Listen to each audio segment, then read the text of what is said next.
ये 3 बातें कुत्ते से सीखिए, जीवन में कभी भी दुख नहीं मिलेगा। जय श्री कृष्णा बंधुओं, स्वागत है आपका हमारे YouTube channel Shyam story world में। एक वन में महात्मा जी का एक आश्रम था। महात्मा जी अपने आश्रम में एक कुत्ता पाले हुए थे।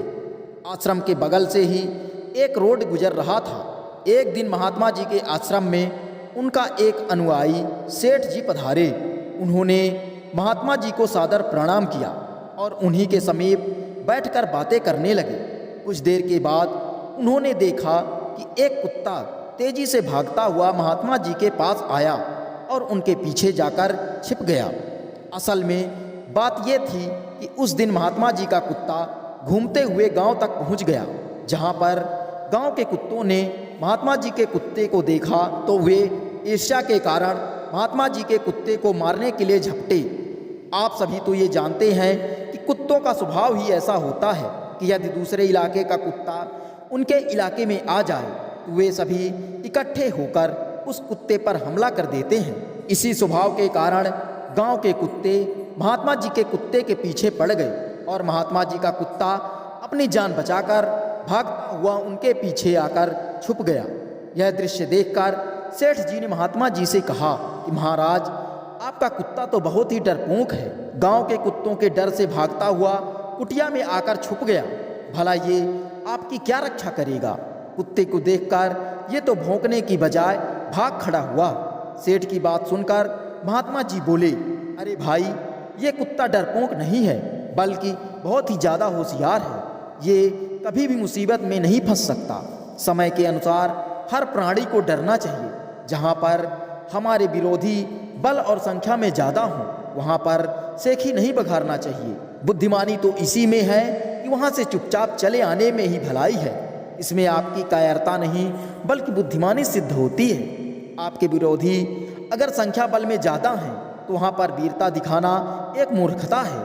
इतने ज़्यादा विरोधी के बीच हम अकेले सिवाय नुकसान के कोई भी लाभ प्राप्त नहीं कर सकते हैं। अगर आपके पास इतना सामर्थ्य है कि आप उन सभी को मुंहतोड़ जवाब दे सकें तो ही रुकें, और अगर ऐसा नहीं है तो ये बिल्कुल भी मत सोचिए कि लोग क्या कहेंगे। अगर आप सुरक्षित रहेंगे तो दुनिया के लोग भी वही कहेंगे जो आप चाहेंगे। कुछ दिनों बाद सेठ जी फिर से महात्मा जी से मिलने आए तो उस दिन उन्होंने देखा कि महात्मा जी का कुत्ता सड़क के किनारे बैठा हुआ है और उस सड़क से गुजरने वाले वाहन के पीछे पीछे कुछ दूर तक दौड़ता, और जब यह देखता कि गाड़ी उसके पहुंच से दूर है तो फिर वापस लौट आता और उसी जगह पर आकर बैठ जाता। जब फिर से कोई वाहन गुजरता तो भौंकते हुए पीछे पीछे दौड़ पड़ता। कई बार तो गाड़ी वाले कुत्ते को देखकर गाड़ी खड़ी कर लेते तो गाड़ी रुकते ही कुत्ता वापस लौट आता। आप लोग भी ये ध्यान रखना कि कभी भी वाहन चलाते समय अगर कुत्ता पीछा करे तो गाड़ी को धीमा कर लेना या फिर रोक लेना। कुत्ता स्वतः ही वापस लौट जाएगा। गाड़ियों के पीछे भागते भागते कुत्ते को बहुत देर हो गई थी। यह दृश्य देखकर सेठ जी महात्मा जी से पूछे कि हे गुरुदेव, आज ही आपका कुत्ता गाड़ियों के पीछे तेजी से भागता है और कुछ दूर भागने के पश्चात वापस लौट आता है। क्या ये गाड़ी पकड़ने के लिए ऐसा कर रहा है? महात्मा जी बोले कि भाई, यह कुत्ता उस दिन समझदारी का परिचय दे रहा था परंतु आज यह अपनी मूर्खता प्रकट कर रहा है। सबसे पहले तो ये सोचो कि कुत्ते का गाड़ी के पीछे भागने का क्या प्रयोजन है। पहला तो ये कि गाड़ी को ये पकड़ नहीं पाएगा, और अगर पकड़ भी लिया तो गाड़ी का ये करेगा क्या? इसी को मूर्खता कहते हैं। जिस भाग दौड़ का कोई अर्थ ही ना हो, जिस मेहनत का कोई लाभ ही ना हो, ना अपने लिए ना दूसरों के लिए, तो ऐसी मेहनत करने का क्या फायदा? ऐसे काम करने से तो केवल आपकी ताकत और समय का दुरुपयोग होता है। हम व्यर्थ की मेहनत करके अपने आप को थका रहे हैं और देखने वालों की नज़र में हम एक मूर्ख बनते जा रहे हैं। इसीलिए कहते हैं कि लक्ष्यहीन कार्य, जिसका कोई लक्ष्य ही निर्धारित ना हो, जिसका कोई उद्देश्य ही ना हो, ऐसा कार्य करने से क्या फ़ायदा?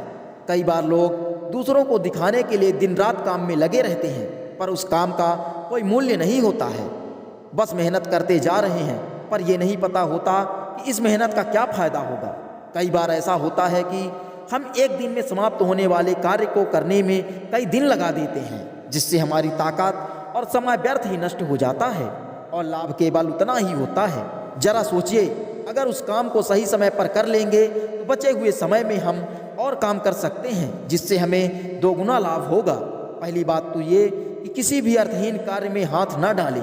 कार्य करने की शुरुआत तभी करें जब उसका लक्ष्य निर्धारित कर लें, और लक्ष्य अर्थहीन नहीं होना चाहिए। कई बार कुछ लोग काम तो दिखाते हैं पर उस काम का लाभ नहीं दिखाते हैं। जैसे वह कुत्ता मेहनत कर रहा था, वह बार बार हमें यह बताना चाह रहा था कि दुनिया के लोगों, मेरी तरह तुम लोग भी व्यर्थ की भाग दौड़ में पड़े मत रहना। मैं तो कुत्ता हूँ, मेरा तो चल जाएगा, लेकिन आप पर तो सारी दुनिया निर्भर है। आपकी मेहनत व्यर्थ नहीं जानी चाहिए। अर्थहीन कार्य को करने वाले लोगों को पश्चाताप के अतिरिक्त और कुछ नहीं मिलता। तीसरी शिक्षा हमें कुत्ते से यह लेनी चाहिए कि मनुष्य को हमेशा किसी भी समय अपने कार्य के लिए तैयार रहना चाहिए।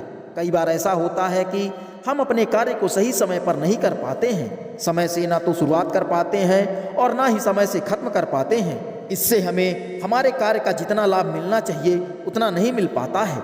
कभी कभी तो समय से कार्य की शुरुआत न करने से कार्य ही नष्ट हो जाता है, और ये हमारे आलसी स्वभाव के कारण ऐसा होता है। कई लोग तो ऐसे होते हैं कि अपने कार्य को हमेशा देरी से ही करते हैं, चाहे कितना भी जरूरी काम हो। अपने इसी स्वभाव के कारण ऐसे लोग दूसरों के क्रोध का शिकार बनते हैं और अपने कार्य में भारी नुकसान उठाते हैं। मनुष्य को हमेशा कुत्ते की तरह अपने आप को फुर्तीला और सावधान बनाए रखना चाहिए। समय से कार्य न करना आपके लिए हमेशा नुकसान ही पहुंचाता है। इसलिए अपने सभी कार्य को बिना आलस्य किए समय पर करना चाहिए। जय श्री कृष्णा। राधे राधे।